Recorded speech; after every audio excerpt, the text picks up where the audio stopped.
friends, and welcome back to my channel. Today, I'm going to show you how to do the offset scallop stitch. For this project, you're going to need some yarn. I'm going to be using this number 4 weight brown acrylic today. You'll also need a crochet hook. I'll be using this 4mm hook. You'll also need some scissors, as well as a yarn needle to weave in your ends. So gather your supplies, and let's jump in. For this stitch, we're going to be working in multiples of 4. Choose however many chains you want to start with. Just make sure it's divisible by 4. For our foundation chain though, we're going to add an additional 2 stitches. So to get started, I'm going to do a slip stitch. Then I'm going to chain 20.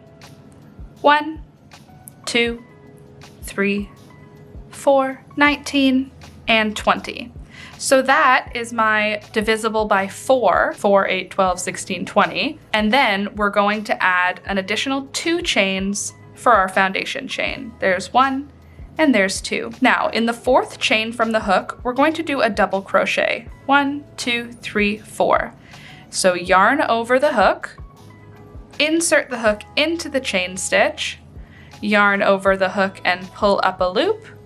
There will be 3 loops on the hook, yarn over, pull through 2 loops, yarn over, pull through 2 loops, just like that. Then we're going to do a double crochet in the next stitch.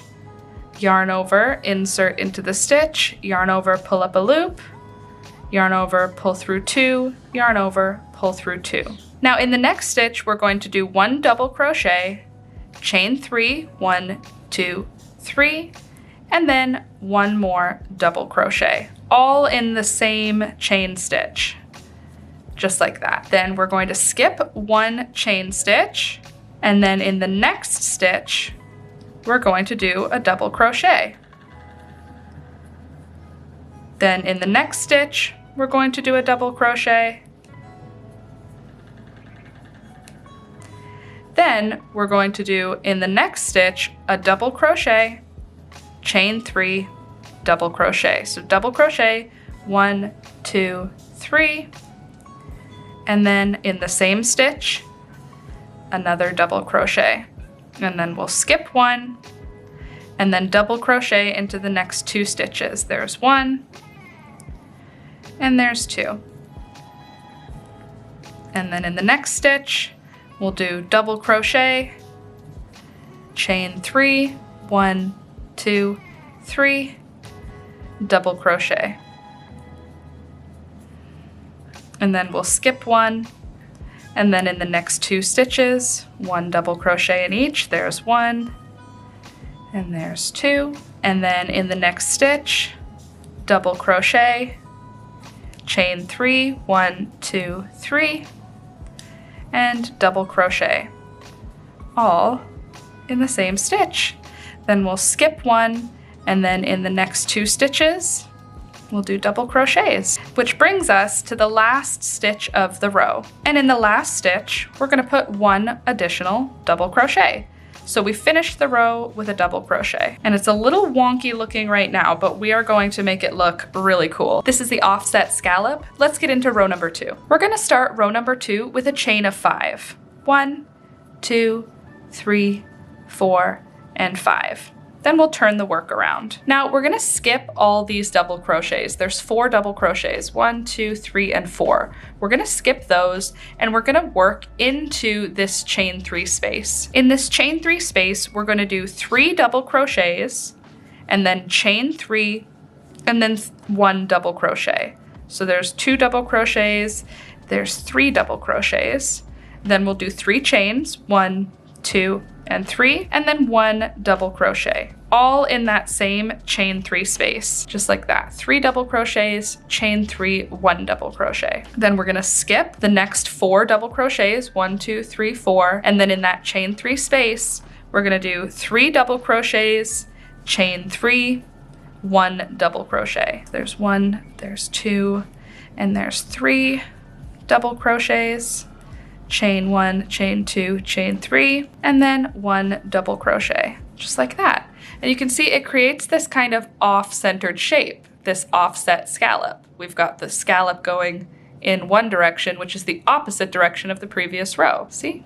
Kind of on an angle. And then we're going to skip the next 4 double crochets, 1, 2, 3, 4, and in that chain 3 space, we'll do 3 double crochets, chain 3, 1 double crochet. There's 2, there's 3, chain 3, 1, 2, and 3. And then 1 more double crochet. If you're really new to crochet and you don't know how to do the double crochet yet, I'll put a link in the top up here for you to be able to look at that crochet tutorial. I'll add any important tutorials up there if you need a little extra help. Here I am at the last scallop. So I'm going to do 3 double crochets into that chain 3 space. There's 1, there's 2, and there's 3, followed by a chain 3, 1, 2, 3. Now, at the end of the row, after we've done our last spot with 3, we'll have 4 double crochets. We're going to skip the 3, and then in the space between, so this is actually our chain that we did to turn into our row, but in the space between that post of chains and our double crochet, the big gap at the end of the row, we're gonna put 3 double crochets in that space. There's 1, there's 2, and there's 3. And then to begin row number 3, we'll start with a chain of 3. 1, 2, and 3, and turn the work. So after just 2 rows, it's not totally clear that offset scallop just yet. It is going to get a little bit more clear after we finish row number 3. You can see though, we've got our scallops going in 2 different directions. So our first row, they're pointed one way. Our second row, they're pointed the opposite way. So our third row, they're going to be pointed back again in the same direction as the first one. So let's get into that. To begin row number 3, we're going to start with a chain of 5. 1, 2, 3, 4, and 5. From here, it is a repetition of the second row. So what that means is I'm going to skip my first double crochets here. 1, 2, 3, and 4. They're just a little offset now though. So we have the 3 that we had at the end of the row, and then the first one in our set of scallops here. You just count out the first 4 double crochets. 1, 2, 3, and 4. We're only working into that big chain 3 space. In that chain 3 space, we're going to do 3 double crochets, chain 3, 1 double crochet. So there's my 3 double crochets, chain 3, 1, 2, 3, and then 1 more double crochet, all in that same chain 3 space. Then we're going to ignore all of these double crochets. There will be 3 here, 1, 2, 3, and then our 4th one will be the first in the next set, but we're just going to work in that chain 3 space, and in that chain 3 space we'll have 1, 2, and 3 double crochets, chain 3, 1, 2, 3, and then 1 more double crochet, all in that same space. And then we'll skip all this stuff, get to the next chain 3 space, put 3 double crochets, chain 3, 1 double crochet in that chain 3 space. It's a fairly simple repetition, but it makes for a really interesting looking stitch. I'll show you at the end of this row how it starts to look, because you can start to see the way that the pattern is coming together after this row. All right, now I've made it to the end of the row, and again, we've got this big space. We're gonna ignore all of these guys here, all these double crochets, and then into this big chain space, we're going to put 3 double crochets. 1, 2, and 3. To finish off row number 3. And to begin row number 4, we'll start with a chain of 5 again. 1, 2, 3, 4, and 5. And then turn. Now let's have a look. So at this point, it's a little easier to see. You can see we've got our scallops going one way for row number 2. And then for row number 3, they go the opposite way. They're kind of diagonal from one another. See, here's the scallop for row 2, and here's the scallop for 3. They would cross. So row 2, row 2, row 2, row 3, row 3, row 3. Row 1 is a little bit janky just because it's where we're setting up for that stitch. And you can see the ends are straight because we end up with that, just the 3 double crochets in the ends. So that's gonna keep the ends of our work straight. All right, let's do row number 4. From row number 4 all the way up until whenever you want to be finished, it's gonna be a repetition of row number 2. We're just gonna put those 3 double crochets, chain 3, 1 double crochet, all in that same chain 3 space from the previous row. And then at the ends of the rows, we're gonna put 3 double crochets into the chain space at the end of the row. It's just a repeat of that for as long as you wanna go. I'm gonna try and go for for as many rows as it takes to create a square. I'll let you know how many that ends up when we get there, but I'm just gonna keep working through this at my own pace, and I'll meet you back here once I've done a few more rows to show you how it's looking and to let you know what I plan on using this little patch for. All right, I think this is where I'm going to finish mine. So I'm gonna cut my yarn here and then let's count the rows. I'll pull my last stitch through and let's see how many we ended up with. 1, 2, 3, 4, 5, 6, 7, 8, 9, and 10. Look at that, a perfect 10 rows. This is really cute. I actually really like this. I love how the edges create these like little square holes. It makes me want to make this into something larger that needs to be like crisscrossed together, you know? Like imagine if this was a top and then it was long enough that it came behind and it could be like a corset top, crisscross it together, you know? How cute would that be? I think that might be something I want to do with this, is a bit of something that is corseted, because it kind of creates its own eyelets, which I really like. I think that's very cool.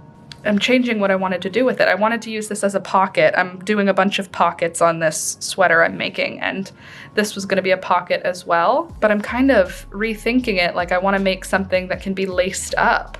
Wouldn't that be fun? All right, let's weave in these ends. Ta-da! It's finished! Look how cute it turned out. I don't know if it's just me or if it's the brown yarn or the stitch, but this is giving like gingerbread house to me. I feel like this could be a really cute project to use as like a lattice work. If you wanted to do some like floral embroidery, this could be cute. But again, I wanna try something that's gonna need to be laced up. I think this would do really well with something like that. Isn't this fun? With those offset stitches, so they point in opposite directions, it kind of gives this crazy look, but there's still like an organized sort of situation that goes with it. It's not too crazy, that offset, but it does create a little bit of appearing randomness, and until you look and then you're like, oh, there's actually some diagonal lines. There is some structure to it, but until you really look closely, it's just kind of a random sort of stitch. It's a good replacement for like a granny square stitch. If you wanted to make like a granny square blanket, this could be kind of an interesting take on that. I think that it gives just a little bit of difference, a little variety. What do you think? Did you know this stitch already? For me, this was a new one, and I'm actually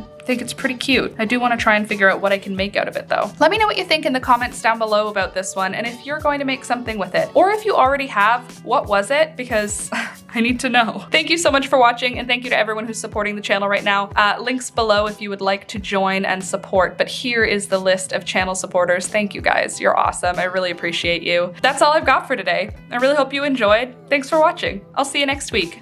Bye!